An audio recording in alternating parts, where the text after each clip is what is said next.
Hi, so this is the crown of the colour change sapphire that I'm cutting. As you can see, there's plenty of depth there for the crown. And I'll just start by roughing in some mains to work out what angles I can use with this beautiful gem.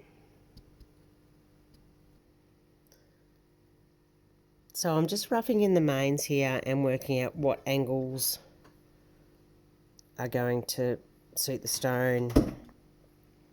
I've increased the angles by about 2 degrees from the design because I had quite a lot of material for the crown and I don't want to waste material, and 2 degrees isn't going to hurt the refraction or the proportions of the end gem.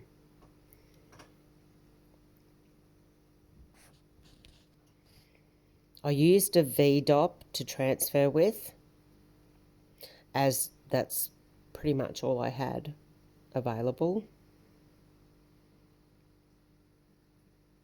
and a V-dop is fine for a transfer where you've got a culette or a keel.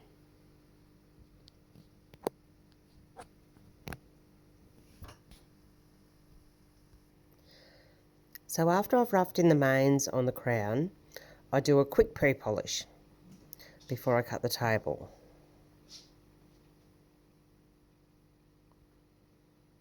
Now I have just increased the angle a couple of degrees here because I had a lot of depth to the stone. If you had a shallow stone, you could decrease the depth of the mains so that when we're looking at the table,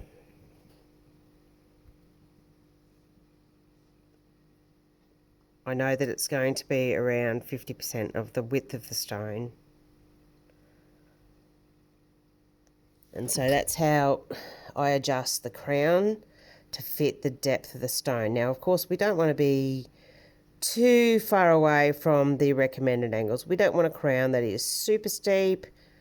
It'll affect the refraction and it won't look balanced. And we don't want a crown that is super shallow. You can get away with a pretty shallow crown on most stones. Better off a shallow crown than a shallow pavilion. But I think it also needs to look in proportion and balanced in the finished stone. You don't want to do a design that cuts quite deep and then have a really shallow crown, because that would look unbalanced. Although in a lot of cases it won't affect the refraction in a negative way.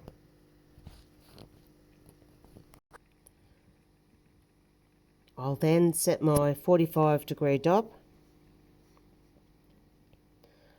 with the table dop or flat dop. Make sure that it's completely flat with the master lap. I'll then put the dop with the stone on it into the 45-degree dop and lower it down onto my quite worn out 600 lap until I cut a flat surface. And that only takes a second or two because I already have the table at the approximate proportions that I want it.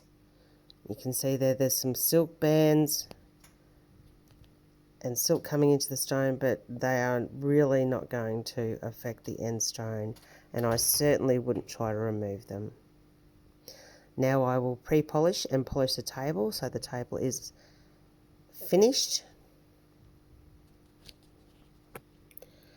So now I have the table pre-polished and polished, and you can see all that.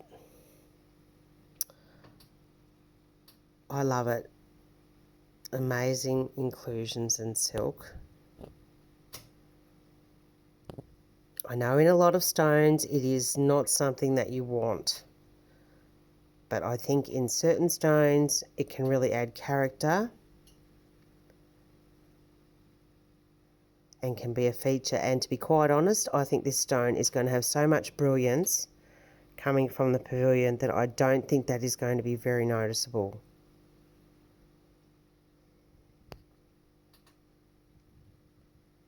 And I would never ever cut it out of a stone, and I would be reluctant to heat treat a stone with that kind of silk, especially being a potential colour change.